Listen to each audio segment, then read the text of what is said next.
From L.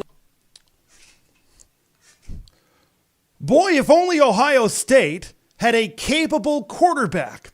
When's the last time we said something like that about the Buckeyes? From LA to Piscataway, all Big Ten all year long. This is Big Ten 10. This Cotton Bowl game was supposed to be an audition of sorts for Devin Brown at the quarterback position, much like Miller Moss a couple of nights ago in the Holiday Bowl. But there was a big difference between what Miller Moss did in that game, throwing 6 touchdown passes against the Louisville Cardinals, and then what Devin Brown did in this game in the Cotton Bowl. Now, an injury took him out early in this game and really took that opportunity away from him to really prove to these coaches and really to Buckeye Nation what he could do. And just like that, Ohio State was down to their third quarterback, true freshman Lincoln Kienholz from Pierre, South Dakota. And just like that, the playbook went from about 100 to maybe 40 or 50. It really shrunk in size, and you could really tell by the way Ryan Day responded and by the way he called that game late in the first half and even going into the second half, the third quarter, and into the fourth quarter. This offense was extremely limited with Lincoln Kienholz at the controls. And when you look at this quarterback room as a whole, we all know about Kyle McCord entering the transfer portal and finding his way to upstate New York to play for Syracuse next season. When you look at McCord, when you look at Devin Brown, when you look at Lincoln Kienholz, when you look at all of these guys, look, you can say what you want. Kyle McCord, 37 or so yards away from an undefeated season, maybe a spot in the college football playoff for the Ohio State Buckeyes. But he wasn't at the level that Ohio State has been used to at the quarterback position, and you can definitely say the same about Devin Brown, who got beat out by Kyle McCord, and then, of course, Lincoln Kienholz, who could have a bright future at Ohio State, but still appears to be, at the very least, a couple of years away. That's why you've been hearing steam lately for Will Howard. Will Howard was on campus at USC, and Will Howard, the steam is picking up maybe for Ohio State to bring him to Columbus. Remember, the Buckeyes tried to get in on Riley Leonard after his Notre Dame visit. Maybe tried to flip him at the last minute, but as we know, Leonard is making his way to South Bend, Indiana. There is a reason. When this opened up, I said they're going to look to the portal because they have to look to the portal with Will Rogers coming into Washington, with Dylan Gabriel at Oregon, with J.J. McCarthy comes back at the University of Michigan. Quickly, the Big Ten Conference, Drew Aller coming back at Penn State with the new offensive coordinator. This is quickly becoming a conference that's pretty darn good at the quarterback position, and Ohio State needs to try to keep up. Maybe Will Howard will be that guy to be able to deliver them. I don't know if that guy is currently on this roster. I don't think it's Devin Brown. I don't think it's Lincoln Kienholz. And, of course, Kyle McCord is no longer on the roster. So I wanted to start with that. But now I want to jump to some positives that will actually eventually become a negative. That defensive line manhandled Missouri for 3 quarters. They dominated up front. Jack Sawyer specifically, he's been good all season long, but he went from good to great in this Cotton Bowl. Here's the problem with this Ohio State defensive line. They were relied on so much. There was so much pressure being put on them to keep the Ohio State Buckeyes in this game because of the lack of production on the offensive side of the ball. I've watched too many Iowa Hawkeye games the last 2 years to say this is something new, because it's not. I've seen this in Iowa City where the defense is so freaking good and the offense does nothing. And when the defense stays out there for longer drives, when you get late into the third quarter, in this case, when you got into the fourth quarter, the dam started to break. And that's when Cody Schrader started to run the ball a little bit more, because in those first 3 quarters, the middle was owned by Ohio State. Cody Schrader really couldn't get a lot going in the run game for the Tigers. But then when you got to that fourth quarter, they started to wear down and down and down. and down. And then that's what happened with Missouri doing what they did eventually in the fourth quarter of this football game. They did a really good job bringing pressure. I thought Ohio State did.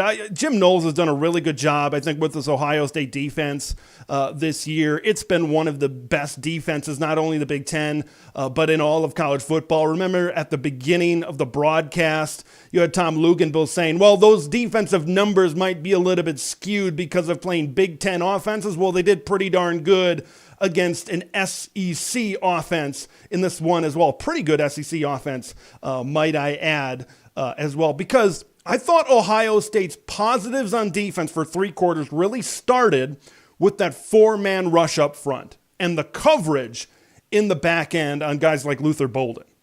Okay, because when that defensive line is getting as much pressure as they did by themselves, and when the coverage is as tight as it is on the back end, that's a recipe for defensive success, folks. Okay, and they kept it going for three quarters. They kept it going, but eventually it was just too much. They were on the field for too long. The offense didn't sustain drives. I want to get to this offense here now with Lincoln Kienholz specifically in the second half. He was able to make a good throw here. This offense was able to make a good play here and there, but they were never able to sustain it. I think that was the problem. That kind of goes back to why this defense, why the dam kind of broke in the fourth quarter, is because they were out there for too long and too much pressure was put on them. Once they got to midfield, once they crossed midfield, things started to stall out. They became a little bit stagnant, and that was the problem. I want to talk about Travion Henderson a little bit as well, because he had some really good runs in this game, but maybe like the defense, they relied on him too much, and Missouri was really able to dial in on that. Missouri was really able to focus on Ohio State They needed Travion Henderson, but then when you load 7 guys, 8 guys in the box, then you know what Ohio State is going to do, and you know that Travion Henderson is the best source of offense for the Buckeyes. It makes it easier to defend.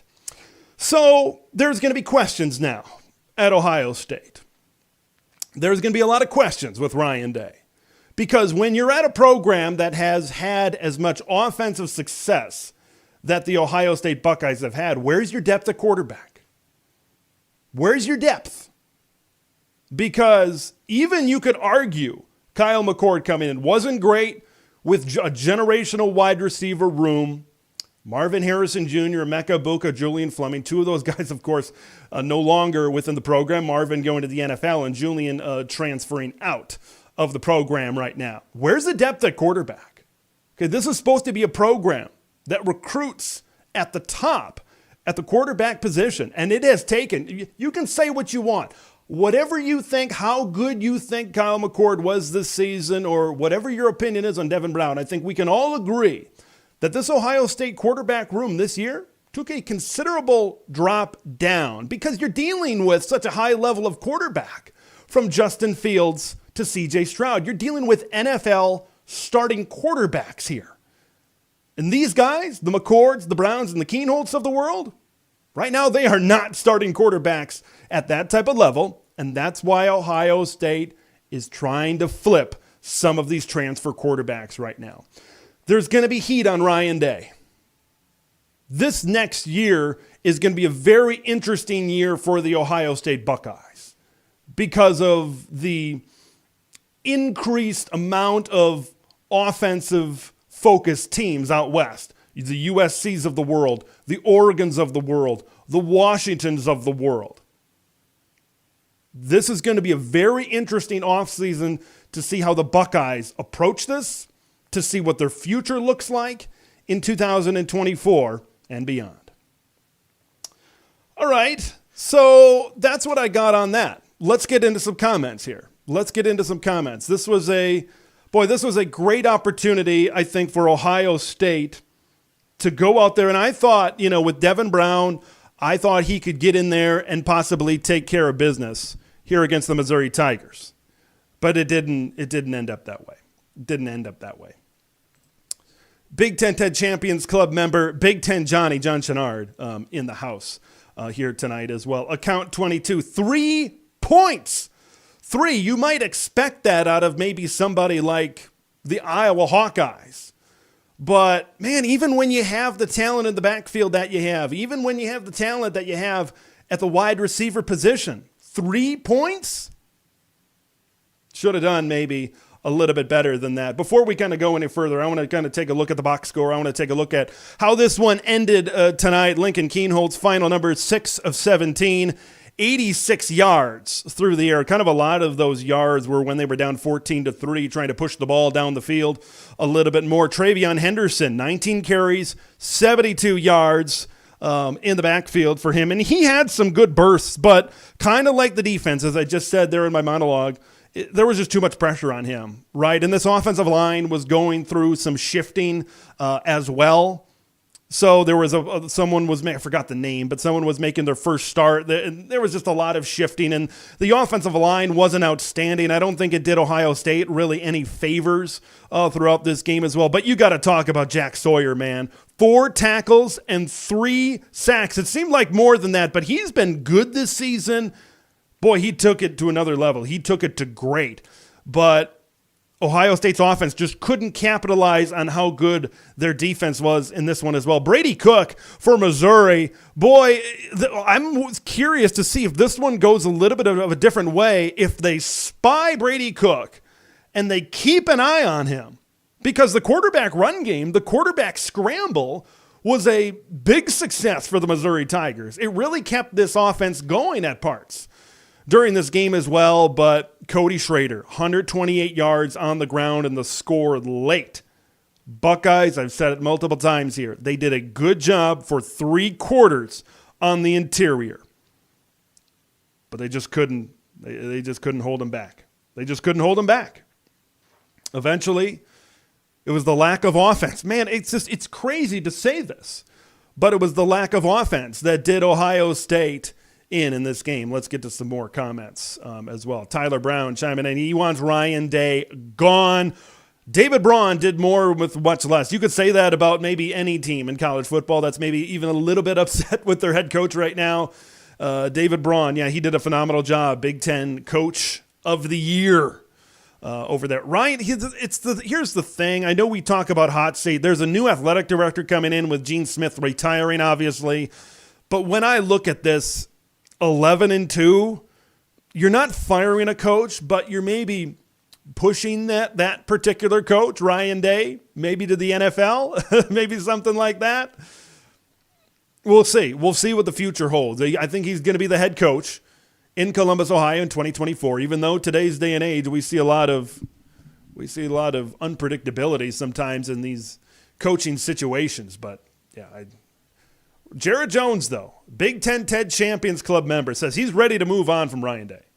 He's seen enough. This coming from one of our avid viewers and coming from our resident Buckeye fan here in the chat tonight. You see the same thing. You see the same thing a lot. And I said it during my monologue. You're going to have good teams. Like Washington is going to be a good team next year. They're starting to reload. They got a wide receiver from Cal, Jeremiah Hunter, the number 8 wide receiver in the transfer portal. Okay, they're going to have Giles Jackson back next year. They're going to have Jeremy Bernard. We know Will Rogers can sling it around the yard. They're still going to have their head coach. They're probably still going to have their offensive coordinator in Ryan Grubb. Like, it's not going to get any easier. Ohio State has to find a way to get back to that elite, maybe not elite, at the very least, give me a great level. Because I thought Kyle McCord was good. Give me great. You need to get to that level once again in the Big Ten next season. I think Penn State's going to be, they're going to be better next year with a new coordinator, a more creative coordinator with Drew Aller in this one as well. And our guy Big Ten Johnny making a good point. Only in college football, you get to 11-2, and then you might be on the side of the road. Ohio State has a different level of expectations. Each school has a different level of expectations through this thing. And that's where the Buckeyes have put their level of expectations right now. I'd be very curious to see. I don't think it's going to happen this season, but what happens further down the road? If these things continue to happen in Columbus, Ohio, If they still win 10 games, if they still win 11 games, right? John's kind of laughing at it, but Ohio State fans might not be laughing too much as well. Our guy John maybe saying Michigan has broken Ohio. I think what's broken Ohio is their step down at quarterback. Look at, I said, coming into this season, and I think Washington surpassed them, okay, as probably the best wide receiver room in the country.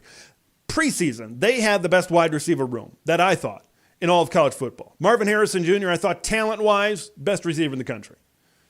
Emeka Buka, Julian Fleming, you look at Kate Stover at tight end, and then the freshman that they brought in. I think Ryan Day felt a little bit hamstrung in the way he was play calling. I think throughout this season, Ryan Day was not very confident in his quarterbacks. And I don't think him or Brian Hartline, they called plays maybe against the grain. We know what Ohio State wants to do. Ohio State wants to open it up. They want to get the ball on the perimeter. They want to throw the football around. And this season turned into a run the football, play great defense, a traditional Big Ten style of play. And I don't think Ryan Day wants to play that way, even when you have the great wide receivers that you do on the outside. Here's a fun comment from one of our members, Jared Jones. The Ohio State Hawkeyes changed Buck to Hawk, and that's maybe what you get right here. It was a very Iowa-like performance, and I'm sure Jared and some of the Ohio State fans out there are sick just thinking about that we're in the same group as Iowa. That's a compliment when it comes to the defensive side of the ball, but the offense, boy, what happened? How did we get here? How did we get here? I think maybe some fans are kind of saying that out there as well. Wow. Let's get to some more comments as well. Big Ten Johnny, Missouri is a better team than I gave them credit for. Like, Missouri was a solid team. All right. I thought maybe they were a tad. I'm not saying by a lot. I thought maybe they were a team that should have been ranked 10th to 12th, 13th. I think the SEC patch on their jersey bumped them up into the top 10 a little bit. I thought the SEC as a whole was a little bit, maybe a notch down a little bit, which is not, look, it's not a slight at them necessarily. Like, when you've been at the level that the SEC has at, you come a notch down, that's fine. But yeah, they were a solid team. But I thought coming into this one, my pick was Ohio State 30 and Missouri 20. I thought Devin Brown, I'm not saying he was going to have a great game, but I thought he would have a good game. I trusted this Ohio State defense. I think they performed better than even I thought they were going to perform in this game. John saying, Michigan, hold the conference up. Michigan, and then future member Washington has an opportunity as well. Penn State has an opportunity against Ole Miss. We've been talking about, and I've been mentioning how if you look at 2024 members coming into this game, the Big Ten was 5-0 and the SEC was 0-3. So this changes that, right? You can have those results across the lower tier to mid-tier bowl games, but we know it. We've said it before on this channel. For the Big Ten to get the respect that they deserve, they need to win New Year's Six games. They need to win playoff games. Things are still ahead of them on New Year's Day. Okay, maybe this is just a quarterback getting hurt. Ohio State has lack of depth at that position, and then you kind of go off from there.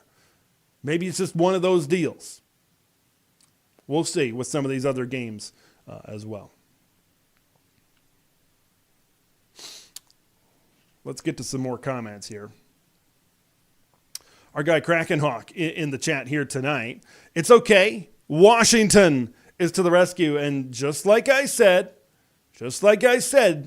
Washington has a good opportunity. Now, it was very hard for me, if you saw the picks on Twitter or the community page today. It was very difficult for me to pick against Michigan and Washington because that's what I believe. That's the result I believe. I think both those teams are going to win. I think both those teams could also lose. I think both of those semifinals are going to be very I think both of those semifinals are going to be very close games because we've had a lot of blowouts. We've had a lot of lopsided type of games throughout the playoff semifinals. I don't know if that's going to happen here this time. Appreciate it, John. This is kind of a new look here to the channel. I can put anything I want. Put anything I want behind me. Put anything I want. Could put the score of the Ohio State-Missouri game in the back. I'm not sure if Buckeye fans would love that too much, but. Puff EJ is saying he's a Big Ten fan, but love that Missouri got that game. You know, you can root for a team like Missouri. I understand that. I get that. At some points, it's sometimes based on geography and stuff. I thought maybe Missouri should have been a Big Ten member earlier, but of course they're in the SEC and represented the SEC well in this game. I can't argue with that. These are the games, I tell you, these are the games that you need to win if you're the Big Ten. You need to win. Ohio State, maybe more talented than the Missouri Tigers. Injuries really set them back big time in this game, but if you're a good program and if you claim to be the program that you are, you need to have that talent in the quarterback room. You need to have guys there. And it just wasn't there, obviously, once we got there. All right, let's get into some more comments here as well.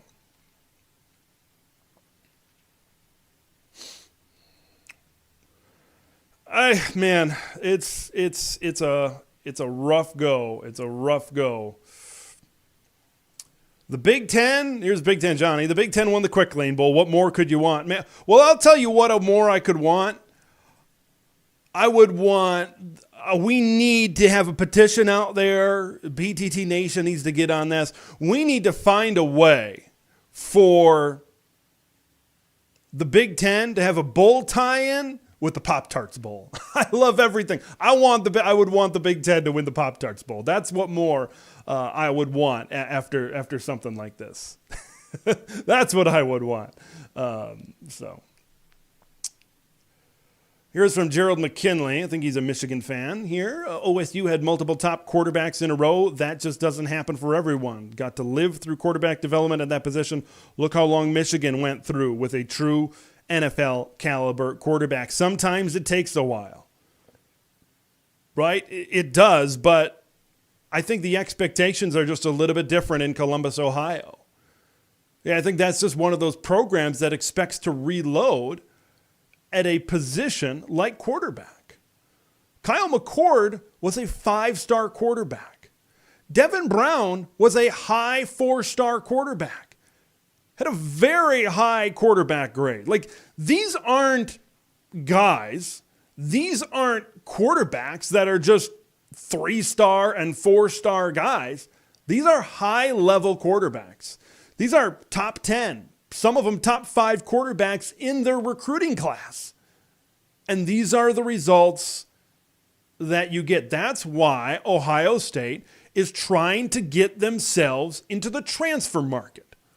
That's why there's been some steam coming out from Will Howard. That's why when Will Howard visited USC last weekend, why he's still out on the open market is because Ohio State, just like, hey, remember when Riley Leonard visited Notre Dame a couple of days go by? Why hasn't he committed? It's because Ohio State was trying to get in on it.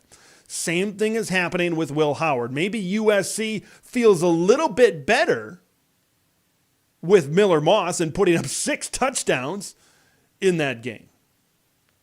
6 touchdowns. You got one end of the spectrum in the Holiday Bowl. You got the complete other end of the spectrum in this game. Very different sides. Very different sides.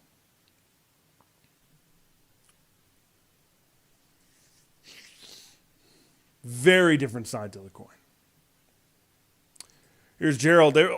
J.J. McCarthy. This is something to keep in mind. J.J. McCarthy and Kyle McCord came out in the same recruiting class. Same one. I think they were back-to-back wherever they were in the rankings with McCord and McCarthy. Look where J.J. is in an offense that isn't as suited to maybe throwing the football. And I think he's improved as a passer. Just think about that for a minute. When you look at Kyle McCord, and I thought he played good. He didn't play great this season. I thought he played good. But when you really break him down and you look at quarterback development, I know J.J. McCarthy had a year of starting under his belt before Kyle McCord did. I get that. I understand that. But when you break this thing down a little bit more, when you think of quarterback and when you think of quarterback development, Michigan and Ohio State, like look at Michigan before J.J. McCarthy. You could maybe throw Cade McNamara in there as well, but you remember Wilton Spate? Do you remember Shea Patterson was in there as well? And I think like Gerald kind of said earlier, it took him a while to find a quarterback. Where does Ohio State? This is a very pivotal offseason. 2024 is a very important season right now for the Ohio State Buckeyes. Very, very important season coming up for Ohio State. Can they find a way to turn this thing around? Can they find a way to stay in that? If they can get Will Howard as a transfer quarterback, and remember they've got Aaron Nolan coming in as a freshman that they're very excited about. He's kind of that high 4-star type of guy, ranked very similarly to what Devin Brown was. We'll see. We know they're going to have the wide receivers. They recruit the best wide receivers year after year after year after year after year. Can they stick with it? That's the big question. Our guy Gabe from the Trojan Blade checking in here tonight. He lives at the heart of Buckeye country. He's all in on Miller Moss. Boy, what a great performance by Miller Moss the other night. USC was in a situation, when you talk about depth at the quarterback position, USC was in a situation where Caleb Williams declares for the NFL draft. Malachi Nelson, who they put some resources into, 5-star at the top of the class, ranked up there with guys like Dante Moore. He ends up entering the transfer portal. All of a sudden, you got a redshirt sophomore, 4-star guy in Miller Moss. Sometimes it clicks, sometimes it doesn't. That's what we've seen the past couple of days in the Big Ten. Like Tom Allen. It clicked. It clicked with Miller Moss at USC. And those freshman weapons that got the opportunity. I said that when I previewed this game, the Holiday Bowl. They needed to give their young talent an opportunity, skill players and the offensive line. And it paid off. Ohio State saw the complete opposite end of the spectrum. Complete opposite ends of the spectrum. Jacob Wiseman brings up a point. I think these are a little bit different situations, but I am going to acknowledge them. Jacob says, Nebraska fired their coach for winning 10 games also. Now we suck. Ohio State would be foolish to do that. I just don't think you fire. The key word there is fire. I don't think you fire your head coach after you win 10 games, after you win 11 games, and things like that. I just don't think you do that. I always rewind back. It's that time of year. What happened if, right at the strike of midnight, that field goal goes through last season against Georgia? What happens if Marvin Harrison Jr. is playing in that fourth quarter? There's a lot of what ifs. I need to bring myself back to reality a little bit, but you can't help your mind wander. Where would things be? But I think there's a lot of hypotheticals. I think there's a lot of what ifs when we talk about Ryan Day. The fact of the matter is, over the past handful of years, now in 2020 they did good, of course, but getting to the national championship game. But over the last handful of years, really since ever since Michigan beat them. Okay, and we go back to a comment before about how Michigan broke Ohio State. You can have an opinion. You can have a perspective, right, on that. I get that. I understand that, where that might be coming from. But the last 3 years, it's been tough for Ohio State. They haven't won big games. Haven't won bowl games. They've dropped the last two, right? Last year was the college football playoff against Georgia. This year, the Cotton Bowl against Missouri. Then you lose all those consecutive games to Michigan. This next year, look, we're going to talk about it all offseason long on this channel. This offseason is going to be very, very, very important for a lot of these teams. They're going to have to reevaluate. Okay, I used to have a flag behind me. Now I can't point to the flag anymore because, like the conference, I have evolved. My background, the backdrop has evolved as well. It was about time those West Coast fans were getting on me saying, we want our logo. Well, you'll get your logo. You'll get your logo. Let me tell you that much. But like the conference is evolving, like my background and backdrop is evolving, some of these teams are going to have to evolve as well. Ohio State. That's why they're going after, and you're going to start to see some of these steam when it comes to some of these transfer quarterbacks. Will Howard. If they can't get Will Howard, I know Miami was in on Will Howard. I don't know so much about Florida State. Florida State seems very Cam Ward, DJ Uiagalelei territory right now. But if Will Howard, for example, goes down to Miami, Cam Ward, the options start to get thin. And maybe you hold off until the spring, until something happens. But I don't think your options are going to be as fruitful in the spring and as talented in the spring as they are now. If the Buckeyes can't land Will Howard, there's going to be some questions that are certainly going to be thrown around. Can we succeed with Devin Brown? Can we succeed with Lincoln Kienholz at quarterback? How much can we succeed without Julian Fleming? Without Marvin Harrison Jr.? I think Emeka Egbuka is going to go pro. I got to do some more research to see which way he's leaning right now. But Ohio State's got some questions. Now, they're a team that reloads. They're always stacked at positions like wide receiver. These are still young wide receivers. And you saw some parts to this offensive line where maybe it's getting patched up. You know, when you lost 2 NFL tackles this year, there were even some points during the regular season where you saw that rear its ugly head. Let's get into some more comments here.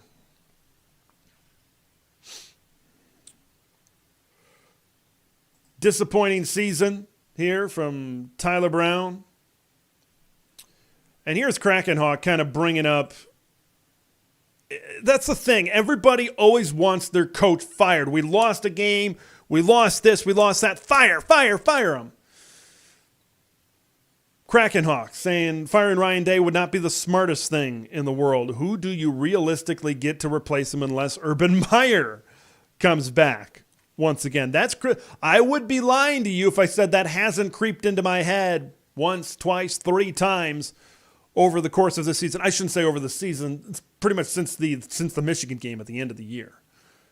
Okay, Urban Meyer has kind of shooed away maybe some of these coaching rumors. Michigan State, remember when he was kind of involved in that? If Urban Meyer came calling again, if Ohio State came calling for Urban Meyer, how would he react? I don't know. That's a fantastic question. And one that I would love to know the answer to. If not Ryan Day, then who? Ryan Day is an excellent recruiter. Ryan Day is a good offensive coach. He brings in as much talent as any team in the Big Ten Conference. But still, he just ends up a little bit short.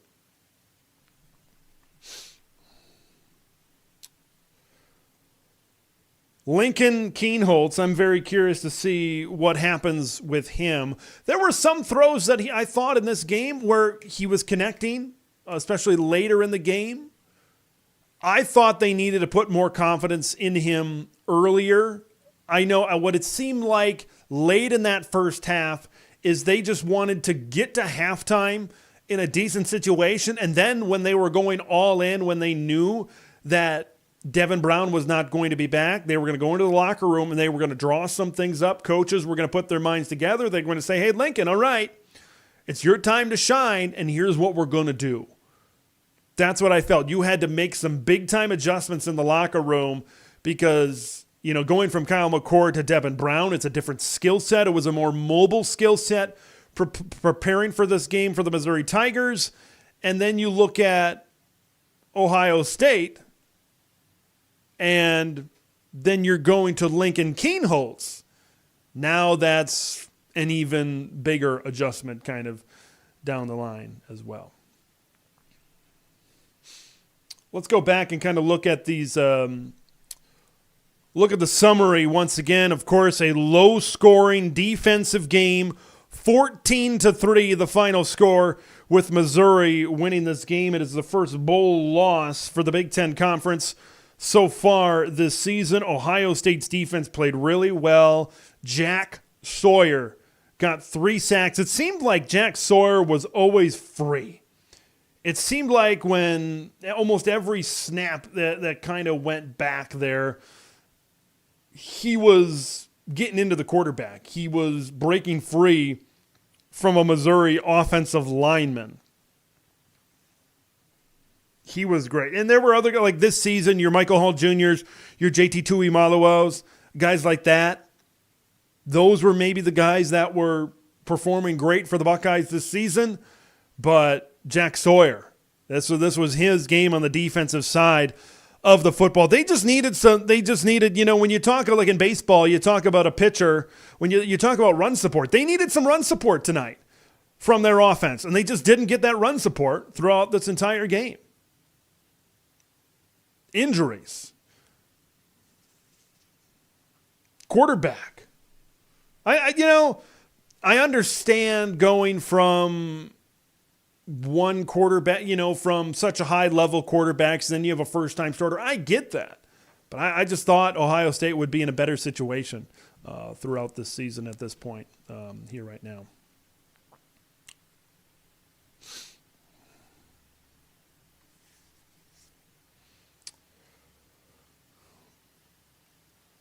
I think Lincoln Kienholz is going to be – I thought he made some decent throws throughout this game.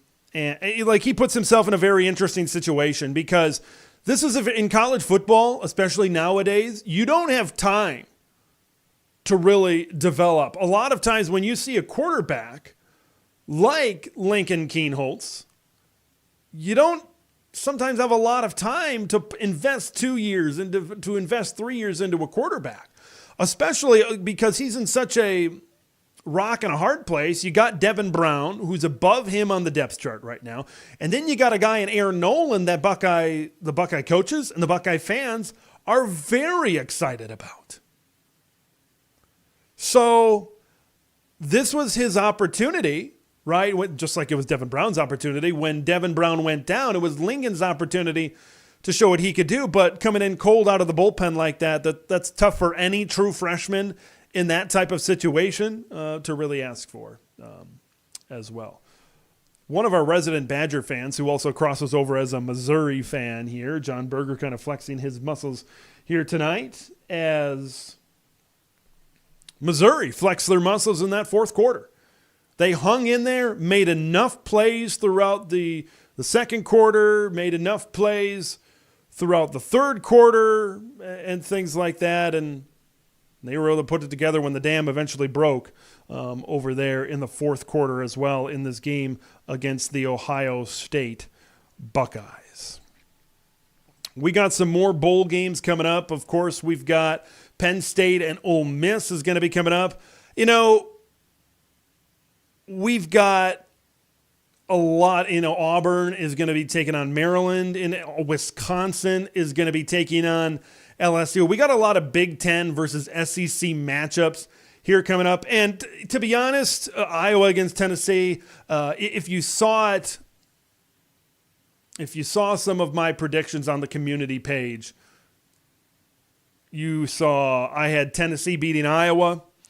I had LSU beating Wisconsin. The SEC could get them on all these. And to be honest with you, right, if I'm testing fate,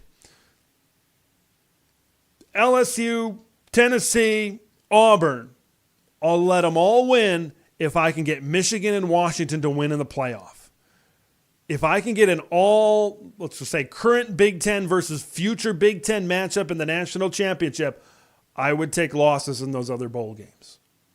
Okay, but if you say, well, you got to trade wins and a few wins in those bowl games for maybe a loss, like a Michigan loss, I'm not sure I'd take that. I'm not sure I'd take that deal. I'll say that. Vince Watson talking about this was a game where we didn't have a lot of opt-outs. We had kids that went into the portal for Ohio State, but really Marvin Harrison Jr. was the only opt-out. And I think you also need to mention that Ohio State, through those 3 quarters, they didn't have Lathan Ransom and they didn't have Tommy Eichenberg. Tommy Eichenberg, the Big Ten linebacker of the year, even though I thought it probably should have been Jay Higgins. But that's what made this defensive performance even more impressive, is they didn't have those 2 defensive starters on this team. So Vince says, do NIL contracts need to start including a must-play in bowl games? I could get into my ideas for this. Jim Harbaugh has mentioned it. Chip Kelly has mentioned it as well. I think we need to get into a TV revenue sharing situation. We need kids to be employees. We need, when a kid signs an NLI, National Letter of Intent, coming, I think they need to sign a 1-year deal, a 2-year deal with a base salary attached to it. And then NIL kind of becomes that extra incentive, like I think it was meant to be originally. Like that's an off-season topic. I'll touch on that. And it would be a part of a contract when you sign to play in a bowl game. And maybe those are details that can be worked out. You know, you have like in professional sports, you have an option year, things like that. So let's say you signed as a freshman and you have a 1+1 contract. You can opt out of the contract and thus, opt out and maybe go into the portal or something like that. There's something there. I think the college football calendar and all of this needs to be worked on, and I think it will be worked on eventually, just at which level.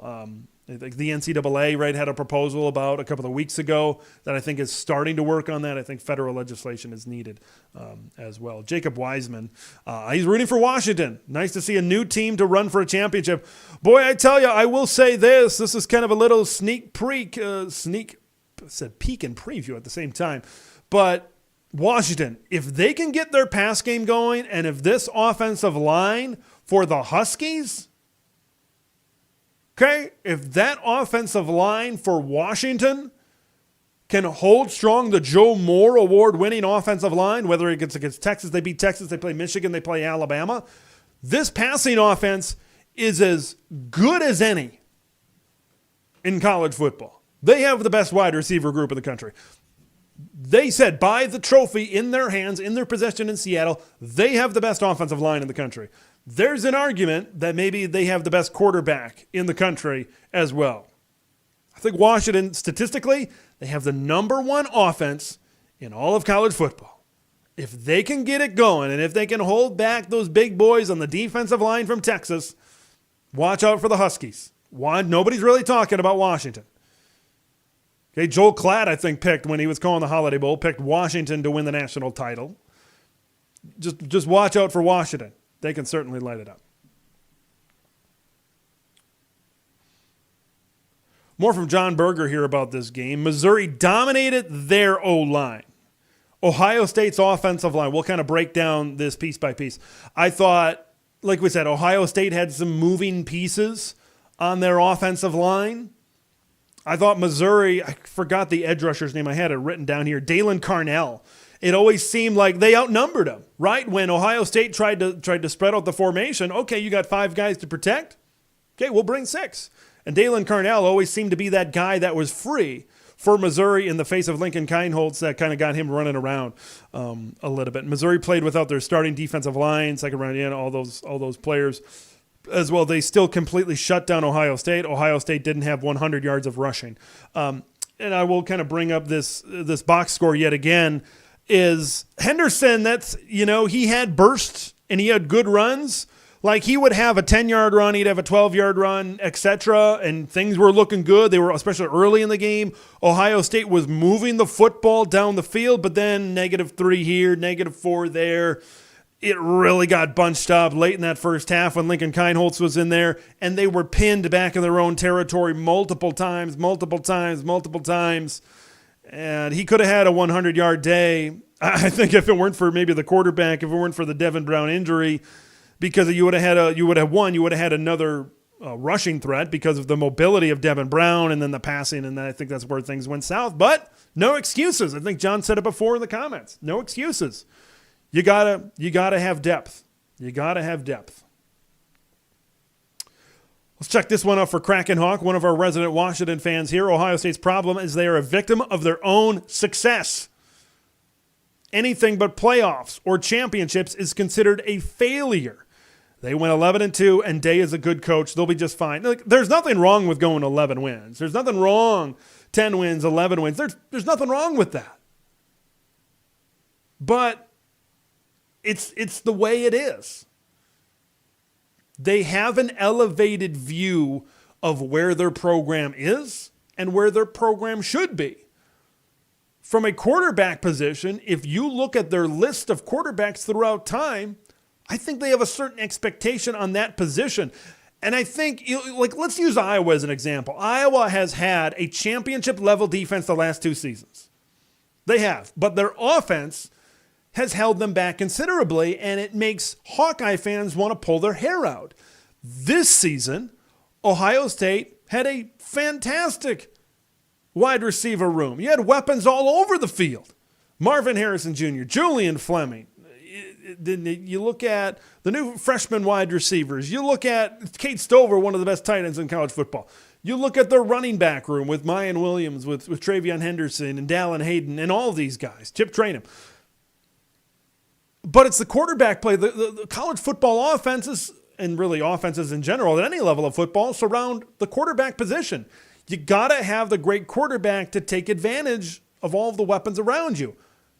It was a good quarterback, not a great quarterback for Kyle McCord this season. And, of course, that kind of reared its ugly head once again in this Cotton Bowl game, as well. Tyler Brown, we talked about Iowa, and he's talking about Iowa. Iowa's a really good program. Lots of people talk about it, but Kirk Ferentz wins games. It's absolutely true, right? He finds a way to win games. Boy, out of all of it, man, I had a tough time picking Iowa and Tennessee. I had a tough time, and I'm going to do a live show. I'm going to be out of town starting tomorrow morning. I'm going to be back in time for the Rose Bowl, so I won't have coverage of Penn State, Oregon, Wisconsin, Iowa, those types of teams. But I'll kind of cover them on a live show kind of later once we get into 2024, right? Happy New Year to everybody out there as well. But Iowa, Tennessee, that was a tough one for me to pick. I could see Iowa playing an Iowa game, wreaking havoc. You got Nico, the great 5-star quarterback, now with Joe Milton going out. You got Nico in at quarterback. Your top 2 running backs and a good rushing offense for the Volunteers have opted out of this game.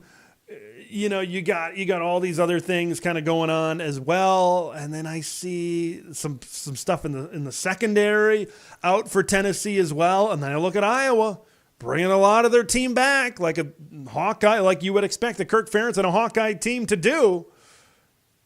But man, that's a tough one. It would not surprise me. It would not surprise me as well to see. It would not surprise me to see Iowa win, to play an Iowa football game. A lot of it, you talk about pressure, you talk about an audition. This is Nico's opportunity over at Tennessee in this one as well. Gerald McKinley, do you think Ohio State continues at 11 wins with the new addition? So that's an 11-1 regular season. The new schools are certainly reloading at a better clip than most of the Big Ten does. I think it's going to be more difficult. Ohio State does play Oregon next year. Of course, they still play Michigan, right? So that's another game I think that's really difficult right now. So it's too early. Like, anybody, I just want to say this. Anybody that's putting out way too early, listen to your own title of your content. It is way too early to talk about anybody. Okay, I'm not going to go out and make any predictions and talk about any football teams until probably February until like the Super Bowl, right? Maybe after Super Bowl Sunday. That'll become a tradition here on this channel. Now we can talk about, as the picture becomes more clearly, everything's very blurry. Everything's extremely foggy right now. We don't know where Will Howard's going to go. We don't know where DJ Uiagalelei is going to go. We don't know where Cam Ward, who might end up being the best transfer quarterback in this year's class, we don't know where he's going to end up. Like, I think you could make some type of predictions like this in the past. You can't do that anymore. With all of this change, with transfer portal stuff, and then with the recruiting classes, maybe they're still very important. They are still the roots of your program. But now with so much player movement, it's just so difficult to predict this time of year. You need to wait a couple of months. Okay, then you can kind of start looking at some schedules, and you know that's what we're going to do on this channel. That's what we do. You know we're going to talk a lot during this offseason. Tyler Brown understands the point. Hawkeyes at least find ways to win. Like Ohio State, man. They still win. They still win. They're winning 11 games a year during all this. Music City Bowl last year was one off of that. That was the Music City because Iowa and Kentucky played in back-to-back bowl games. I forgot what it was the year before, but last year they did meet in Nashville as well. This is an interesting. Our guy Tim Prangley from the Trojan Conquest joining here on a late night over there. Not as late over in his neck of the woods, out on the West Coast, but that Kirk Ferentz, Lincoln Riley stuff, that's going to be fun to watch. This is what's so great about the Big Ten going forward in the future, right? I got to cite my sources, okay? You see a lot of stuff out there on Twitter where people saying, I heard this and I heard that. Kids, Journalism 101 going to take place right now. Cite your sources. My source is Andrew, also known as QB, from the QB11 show. I love one of his quotes that he uses. I'm not sure if it's his original quote or came from somebody else, but he always says styles make fights. And there's going to be fight. There's going to be a lot of clashing and contrast of styles within the Big Ten. USC, Oregon, Washington, teams like that are going to be more wide open in their offense. Maybe more wide open than we've seen here in Big Ten country. Might take a little bit some adjusting to. And then those teams on the West Coast are going to see a lot. I think they're going to see better defenses. They're going to see more physical teams. Okay, I know you got teams like a Utah, right, that have been physical out west, but I think you're just going to see more of it. That's why these styles, these high-flying offenses, these smash-mouth run games and these smash-mouth defenses from the traditional Big Ten, that's what makes this season so interesting in 2024 going forward. Is you're going to have a lot of different things. You're going to have a lot of different things, and I can't wait to see what happens because us here in Big Ten country, I think we've recruited and we've formulated Iowa's a great example. Iowa has built, we've been talking a lot of Iowa in this one. Iowa has built their roster to win the Big Ten West. Win 6 out of their 9 conference games are against the Wisconsins, the Minnesotas, the Illinois, etc. in that league. They have been built to win that division, and that's the type of team that they've built. Now, what can they do to maintain that and be a college football playoff type of team? A 10-win team in a much more difficult Big Ten with offenses that will cause your defense a little bit more stress. I'm very curious to see how that ends up tonight. Ohio State, unfortunately, the Big Ten takes it on the chin. If this was a bigger game, and those, like, you're going to see me. Okay, we're going to be doing a live show after the Rose Bowl and after the Sugar Bowl. It doesn't matter what the result is. I'm going to be hyped. I'm either going to be pulling my hair out after maybe 1, maybe 2 losses, or I'm going to be puffing my chest in a big way, talking about the success of Big Ten country. So that's going to be happening as well. Appreciate everybody for coming in here on the Ohio State and Missouri Cotton Bowl postgame show. Before we leave you here tonight, I just want to make known what's going to be happening here in the next couple of days. I'm going to be out of town going on the New Year's Eve tradition going up to northern Minnesota and spending some time in a cabin up there as I normally do this time of year. And so I will not be in town. I'll be off the grid, right, a little bit here the next few days, but you know I'm going to be back for the Rose Bowl, the first of 2 college football playoff games. So what we're going to have, we are going to have a uploaded video, right? We won't have enough time for a live stream before the Washington game starts. All right? So we're going to do an uploaded video on my reaction of Michigan against Alabama. And then after the Washington-Texas game in the Sugar Bowl, that's when the live show will be talking about both of those games. And I'm going to have my reaction first to the Sugar Bowl, and then we'll mix in some Michigan-Alabama stuff as well. Once again, appreciate everybody for coming in here. It's been a very busy time. I appreciate those of you that have been patient, right? It's from Christmas to New Year's. It's always very busy, and there's so many games. And now with 18 teams in the Big Ten next season and updating the graphics and this setup as well, it's been very busy, so I maybe haven't been able to push out as much content as I would like. But once I get back and after New Year's, and that's hopefully we get at least one current/future Big Ten team in the national championship game, that's when things are really going to jump up here. So appreciate everybody for jumping aboard here tonight. We will see you. I will not see you. I will not talk to you until 2024. So be safe. Have a great new year. Happy New Year, everybody. It has been a phenomenal 2023 here at the channel. I appreciate everybody's views. I appreciate everybody's support. 2024, I think it's going to be as big and bad as it's been here around these parts as well. So whether I know some of you maybe aren't exactly cheering for Michigan or maybe want them to win for some off-the-field reasons as well, which I completely understand. But you know at this channel what we're hoping for. We're saying go blue. We're bowing down. That's where we're at here at this channel. So until next time, Happy New Year, everybody. Stay safe for the remainder of 2023. Have fun. And on this channel, we will see you in 2024.